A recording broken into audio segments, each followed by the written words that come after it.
जय जगन्नाथ पिलाने तुमको मो यूट्यूब चैनल लिपु क्लासेस को स्वागत। आज क्लास पे देखिए आम EVS जैक आम एनवायरमेंटल स्टडीज रही NAV 2021 अनुसार आम कंपलसरी से BA हो कि BCom हो कि BSc हो सब पिला तो आज वीडियो पे देखा शक्ति संपद बा एनर्जी रिसोर्स पे संपद सृष्टिर उत्स प्रकृति संपद सृष्टि उत्स किए ना प्रकृति प्रकृति द्वारा सब संपदर सृष्टि प्राकृतिक संपद को मनुष्य तार श्रम विद्या और दक्षता बल विभिन्न कार्य उपयोग कर जो प्राकृतिक संपद मनुष्य तार निजर शिक्षा श्रम और दक्षता बल बा श्रम विद्या और दक्षता बल विभिन्न कार्य लगे पारी केते संपदर विनियोग शक्ति मिलता है केतोटा संपद जब आम विनियोग कर आमको मिलता है शक्ति मिलता है।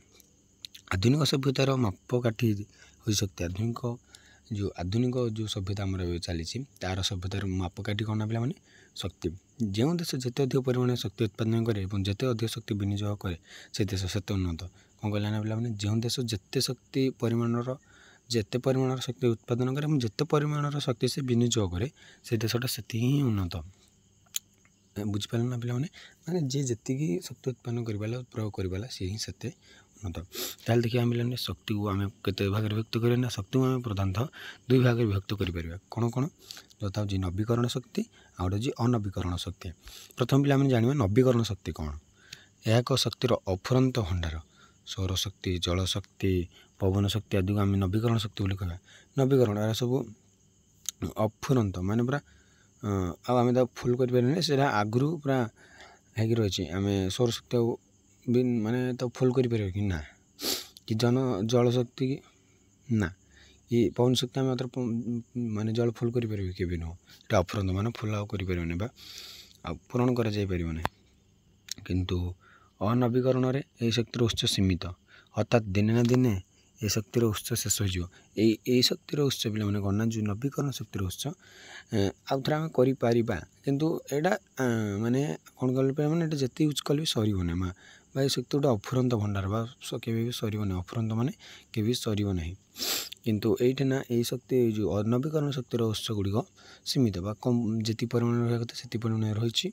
आउ से दिन दिन सरवाटा सर कोयला पेट्रोल प्राकृतिक गैस उत्पन्न शक्तिर एक निर्दिष्ट सीमा रही तेणु प्रकार शक्ति को अनवीकरण शक्ति कहुए ये शक्तिर पुनरुत्पादन कर संभव ना माने जो कोयला पे आम तैयारी पेट्रोल आम तैयारी ना प्राकृतिक गैस आम तैयारी ना एगुड़िक से अनवीकरण बा आउ नुआ कर तैयारी ना पे देखा सभ्यतार आरंभर मनुष्य विभिन्न प्राकृतिक शक्ति सह परिचित निआ पानी वायुर शक्ति को आकलन कर न पारे से निआ पानी वायु देवता रूप पूजा कर जापर माने से आकलन तार कर केती परिमाण निआ रही केती परिमाण पानी रही केती परिमाण वायु रही से आकलन कर से कला देवता आम कौन जहाँ को आकलन कर देवता रूप भावुँ जगन्नाथ केते बड़ केते से तार कृपा बा करुणा केते महान आम आकलन कर तेणु आम देवता रूपे पूजा हो मैंने जहाँ आकलन कर से होती देवता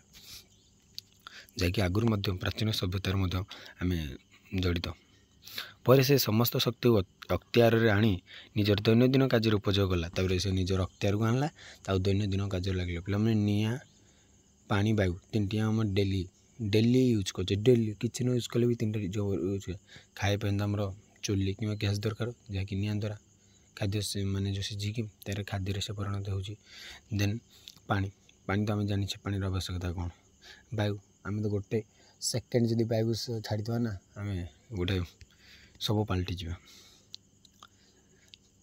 हलांडर प्राचीन काल वायुर शक्ति उपयोग कराए वायुकल साहाଯ୍य पानी उठा जाए माने वायुकल साहाଯ୍य हलांडर पानी उठा जाए शिल्प विप्लव पर मनुष्यर शक्तिर चाहिदा बढ़िबार लगी काठ बदल कोयलार व्यवहार काठ बदल कोयलार व्यवहार है खनिज तेल अधिक चाहिदा शिल्प विप्लव पर हो जाए जिते जो खनिज तेल आमर कह कोयला गैस तार पेट्रोल एगुड़िक माने कौन शिल्प विप्लव पर ही बहुत माने तार चाहिदा बढ़िबार लगी तार देख पे कहला गोटे कौन नवीकरण शक्ति कौन कौन देख जो सौर शक्ति कहले कि सूर्य किरण को फोटोभोल्टाइक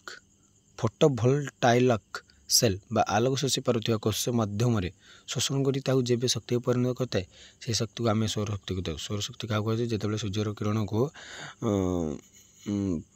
ଫୋଟୋଭୋଲ୍ଟାଇକ୍ ସେଲ୍ ମାଧ୍ୟମରେ ଶୋଷଣ କରେ, ତାକୁ ଯେବେ ସେ ଶକ୍ତିର ଶୋଷଣ କରି ସେ ଯେବେ ଶକ୍ତିରେ ପରିଣତ ହୋଇଯାଇଥାଏ ତାକୁ ଆମେ ସୌରଶକ୍ତି ବୋଲି କହିବା। ପୃଥିବୀରେ ବ୍ୟବହୃତ ହେଉଥିବା ସମସ୍ତ ଶକ୍ତିର ପ୍ରାୟ 0.5% ବା ଭାଗ ହେଉଛି ସୌରଶକ୍ତି, ମାନେ 0.5 ଭାଗ ହେଉଛି ଆମର ସୌରଶକ୍ତି। ମାନେ ପୃଥିବୀରେ ଯେତେ ସବୁ ଶକ୍ତି ହେଉଛି ମାତ୍ର 0.5 ଭାଗ ହେଉଛି ସୌରଶକ୍ତି।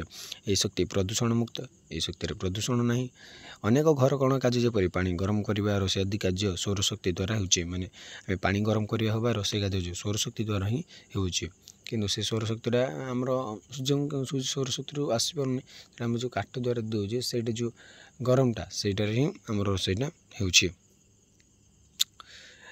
ଏହାଛଡ଼ା ଯେଉଁ ସମସ୍ତ ସ୍ଥାନରେ ବିଦ୍ୟୁତ୍ ଯୋଗାଣ ନାହିଁ ସେଠାରେ ସୌରଶକ୍ତି ସାହାଯ୍ୟରେ ଆଲୋକର ବ୍ୟବସ୍ଥା ହେଉଛି। ହଁ ବୋଲେ ନା ଗୋଟେ କ'ଣ କହୁଥିଲି, ହଁ ସୌରଶକ୍ତି ଦ୍ୱାରା ମଧ୍ୟ ହେଉଛି। ମାନେ କ'ଣ ହେଉଛି ନା ଯେଉଁ ପାଣି ଗରମ ବା ଯେଉଁ ହିଟର ଟାଇପ୍ର ମଧ୍ୟ ମାନେ ଯେଉଁ ଆମର ମାନେ ଖରାରେ ରଖାଯାଏ ସେଇଠି ମାନେ ଗୋଟେ କ'ଣ ସେଇଟା କହୁଛନ୍ତି ମୋର ମନେ ପଡ଼ୁନି, ଗୋଟେ ପ୍ଲେଟ୍ ଟାଇପ୍ର ଲଗାଯାଏ ତ ତାପରେ ମଧ୍ୟ ମାନେ ପାଣି ଗରମ କରାଯାଏ, ରୋଷେଇ ମଧ୍ୟ କରାଯାଇଥାଏ। ହଁ ବୁଝିଲି। ଦେନ୍ ଯେଉଁ ସବୁ ସ୍ଥାନମାନଙ୍କର ବିଦ୍ୟୁତ୍ ଯୋଗାଣ ନାହିଁ ସେଠାରେ ମଧ୍ୟ ସୌରଶକ୍ତି ସାହାଯ୍ୟରେ ସବୁ ବ୍ୟବସ୍ଥା କରାଗଲାଣି। ତା'ର ବାୟୁ ଶକ୍ତି କ'ଣ ବୋଲି ଦେଖିବା। ବାୟୁ ଶକ୍ତି ପ୍ରଦୂଷଣ ମୁକ୍ତ। ମଧ୍ୟଯୁଗରୁ ହଲାଣ୍ଡରେ ବାୟୁ ଶକ୍ତି ସାହାଯ୍ୟରେ ବଡ଼ ବଡ଼ ପଙ୍ଖା ଆଦି ବୁଲାଇ ଜଳ ଉତ୍ପାଦନ କରାଯାଉଥିଲା। ଏବେ ବାୟୁ ଶକ୍ତି ସାହାଯ୍ୟରେ ଟର୍ବାଇନ୍ ଘୂର୍ଣ୍ଣନ କରି ବିଦ୍ୟୁତ୍ ଉତ୍ପାଦନ କରି ମାନେ ବାୟୁ ଶକ୍ତି ଉପଯୋଗ କରି କ'ଣ ମାନେ ଆମର ବିଦ୍ୟୁତ୍ ଶକ୍ତି ଉତ୍ପାଦନ କରାଯାଉଛି। ତା'ର ଭୂଗର୍ଭ ତାପଜ ଶକ୍ତି। ପୃଥିବୀର କେନ୍ଦ୍ରସ୍ଥଳରେ ପ୍ରବଳ ତାପଜ ଶକ୍ତି କେନ୍ଦ୍ରୀଭୂତ ହୋଇ ରହିଛି।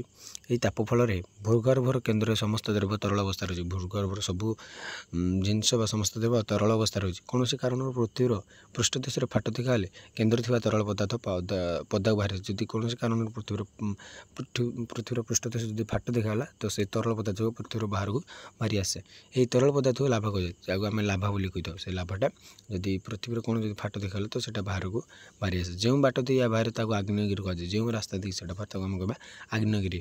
ଏବେ ବୈଜ୍ଞାନିକମାନେ ଭୂଗର୍ଭ ତାପକୁ ଉପଯୋଗ କରି ବିଦ୍ୟୁତ୍ ଶକ୍ତି ଉତ୍ପାଦନ କରିବାର ଯୋଜନାମାନ କରୁଛନ୍ତି। ମାନେ ତାକୁ ୟୁଜ୍ କରିକି ବିଦ୍ୟୁତ୍ ବା ଇଲେକ୍ଟ୍ରିସିଟି କିପରି ଉତ୍ପାଦନ କରାଯାଏ ତାକୁ ମଧ୍ୟ ସେ ଯୋଜନା କଲେଣି ବୈଜ୍ଞାନିକମାନେ। ତା'ର ଜୁଆର ଶକ୍ତି ଦେଖିବା ମାନେ କ'ଣ ନା ସମୁଦ୍ରରେ ଜୁଆର ଭଟ୍ଟା ଓ କୂଳରେ ହେଉଥିବା ଢେଉର ଆଗମନ ଓ ପଶ୍ଚାତ ଧାବନ ଏକ ଅନବରତ ପ୍ରକ୍ରିୟା।